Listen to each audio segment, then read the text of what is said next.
नमस्कार दोस्तों, स्वागत है हमारा बीपीएससी गुरु यूट्यूब चैनल में। मैं हूं मनीष सर और मैं जो आज दिखाने जा रहा हूं आपको वह आपका 63वीं बीपीएससी का मेंस का सेकंड पेपर है। जनरल स्टडीज सामान्य अध्ययन का दूसरा पेपर। ठीक है, टोटल मार्क्स इसमें 300 होते हैं और इसमें जो प्रश्न आज पूछा गया है उसके बारे में मैं आपको जानकारी दूंगा कि किस टाइप का प्रश्न है, इसका एनालिसिस करके बताने वाला हूँ। ठीक है, अगर आपने हमारे चैनल को सब्सक्राइब नहीं किया है तो हमारे चैनल को सब्सक्राइब कर लीजिए और अपने मित्रों को अवश्य शेयर कीजिए। ठीक है, चलिए आज का सेकंड पेपर मैं आपको दिखाता हूँ कि प्रश्न कैसे कैसे पूछा गया है। ठीक है, पहला प्रश्न है आपका खंड 1 से। स्वतंत्र और निष्पक्ष चुनाव के संकलन में भारत के निर्वाचन आयोग की भूमिका की गंभीरता से जांच करें।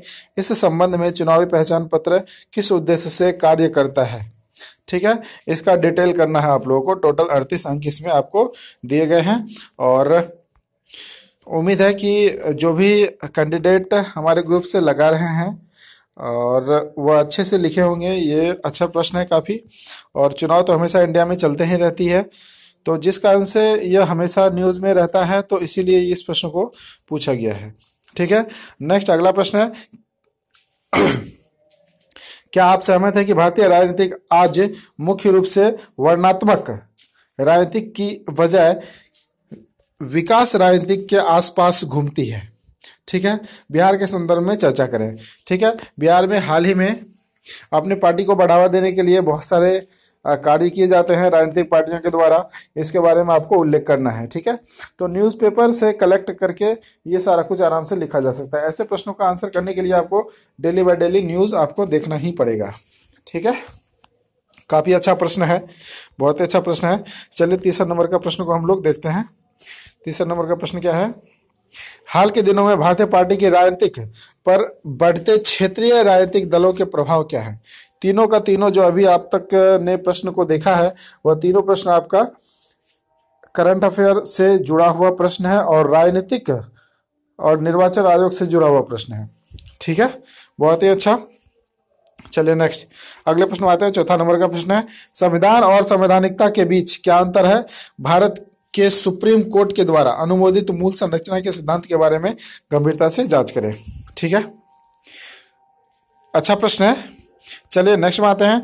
केंद्रीय प्रायोजन योजनाएं केंद्र और राज्य के बीच हमेशा विवाद की मुद्दा रही है। प्रासंगिक उदाहरण को हवाला देते हुए चर्चा करें। ठीक है, पांचवा प्रश्न। बहुत सारे मुद्दा ऐसे आते हैं जो केंद्र और राज्य के बीच झगड़ा का विषय बना हुआ रहता है, इसके बारे में इन्होंने पूछा है। बहुत ही अच्छा प्रश्न है। चलिए नेक्स्ट अगला प्रश्न आते हैं। छठा नंबर के प्रश्न को देखते हैं क्या है। छठा प्रश्न, वर्तमान में भारतीय कृषि की प्रमुख समस्या पर प्रकाश डालते हुए उन्हें दूर करने हेतु सुझाव दें। ठीक है, कृषि की प्रमुख समस्या का प्रकाश डालते हुए उन्हें दूर करने हेतु सुझाव दें। साथ ही भारतीय कृषि के विकास हेतु सरकार द्वारा चलाए जा रहे प्रमुख कार्यक्रम की चर्चा करें। ठीक है, कि कृषि का देखिए 2019 तक जो कहा गया है कि किसान के आय को दोगुना करना है, इन सब के बारे में आप यहाँ पर चर्चा कर सकते हैं। और इस प्रश्न को बिहार के संदर्भ में मैंने अपने जीएस पेपर 2 में पूछा हुआ था, तो आप भारत के संदर्भ में यहाँ पर देखिए पूछा गया है। ठीक है, तो बहुत ही अच्छा प्रश्न है, इसको जाकर के आप देखिए और आगे नेक्स्ट जो आने वाला एग्जाम है उसके विषय में सोचिए कि नेक्स्ट हमको लगता है कि बिहार के संदर्भ में ही पूछेंगे। अगला प्रश्न है भारत में गरीबी के अनुमान पर चर्चा करते हुए गरीबी के लिए जिम्मेदार कारकों का व्याख्या करें। यह प्रश्न भी हमने पूछा है बिहार के संदर्भ में कि बिहार में गरीबी के क्या कारण है और बाढ़ जो है वो आपका गरीबी का कारण हो सकता है या नहीं। ठीक है, इसके विषय में हमने चर्चा करके बताया था। यहाँ पर दोनों आपका इंडिया से रिलेटेड पूछ लिया है, लेकिन हमने बिहार को दिखाया था। बिहार को दिखाते हुए वो कहा था कि आप इसका एनालिसिस करके बताइए। अब दोनों का कारण को जानना अवश्य है।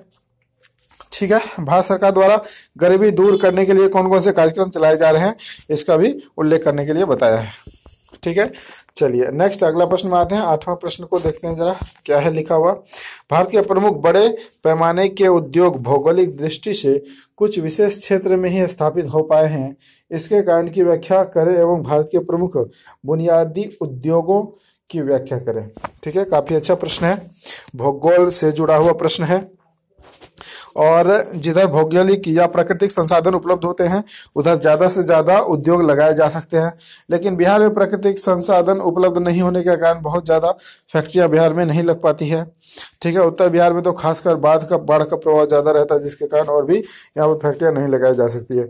तो इस दृष्टि में आपको बताना है कि भारत के किस किस क्षेत्र में ऐसे प्राकृतिक संसाधन मौजूद है जहाँ पर आराम से इसको लगाया जा सकता है।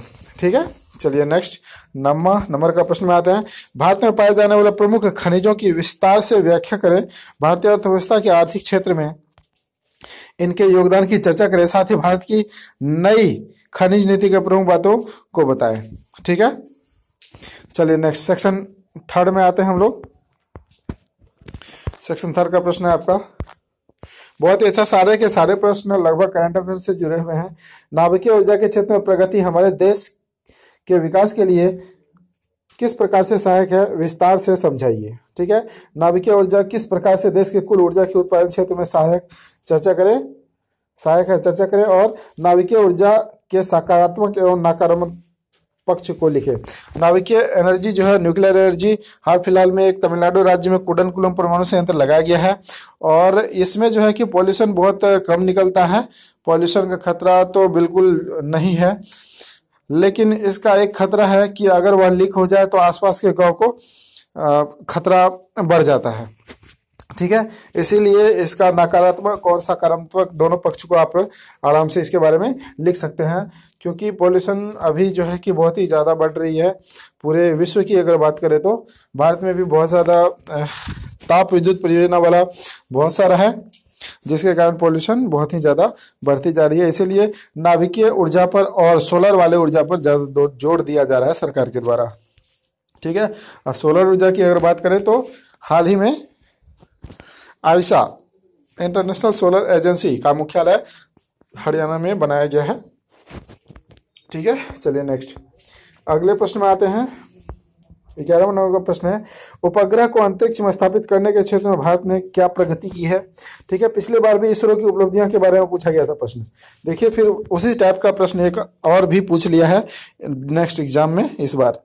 ठीक है, एक से अधिक उपग्रह को एक साथ अंतरिक्ष में भेजे जाने के सकारात्मक एवं ऋणात्मक पक्ष को स्पष्ट करे। भारत के इस क्षेत्र में प्रवेश करने से देश की अर्थव्यवस्था को मजबूत करने में किस प्रकार सहायता मिलती है। ठीक है, आप इसरो की उपलब्धियां को गिना सकते हैं कि बहुत सारे देश के सैटेलाइट एक साथ लॉन्च किए जा रहे हैं हमारे भारत के द्वारा, जिससे हमें इस इनकम में बढ़ावा मिलता है और हमारे देश की आर्थिक स्थिति भी मजबूत होती है इसके कारण। ठीक है, बहुत ही अच्छा प्रश्न है दोस्तों, सभी करंट अफेयर से जुड़ा हुआ है। अगर करंट अफेयर को अच्छा देखा जाए तो इस पेपर के सारे प्रश्न को हल आराम से किया जा सकता है। ठीक है, नेक्स्ट और लास्ट ये प्रश्न है, सॉफ्टवेयर से आप क्या समझते हैं। देश के आर्थिक विकास में कैसे सॉफ्टवेयर उद्योग रीढ़ की हड्डी के समान है, समझाइए। कंप्यूटर की भाषा के विकास पर अपना मत स्पष्ट करें तथा समझाएं कि हमारे देश का इस क्षेत्र में क्या योगदान है। ठीक है, और लास्ट क्वेश्चन है, बहुत ही इंटरेस्टिंग क्वेश्चन है, थोड़ा देर पहले मैंने चर्चा भी किया था इसके बारे में। ग्लोबल वार्मिंग क्या है। ग्लोबल वार्मिंग से होने वाले प्रभाव को कम करने के लिए किए जाने वाले प्रयास, जैसे कि एक प्रयास था ऊपर के प्रश्न में नाभिकीय ऊर्जा।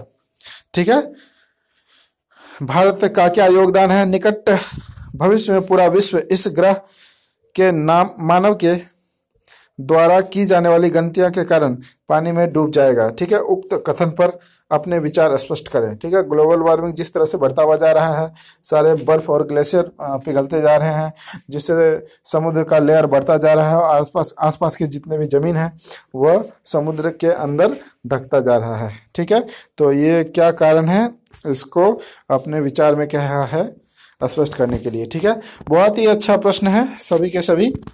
उम्मीद करता हूं कि आप लोगों ने बहुत ही अच्छा से लिखा होगा। बीपीएससी गुरु यूट्यूब चैनल की तरफ से आप लोगों को बहुत बहुत शुभकामनाएं।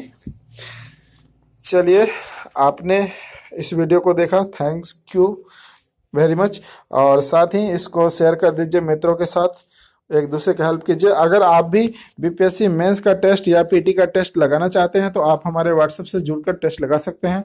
हमारा व्हाट्सएप नंबर है 9709774739। Thanks for watching.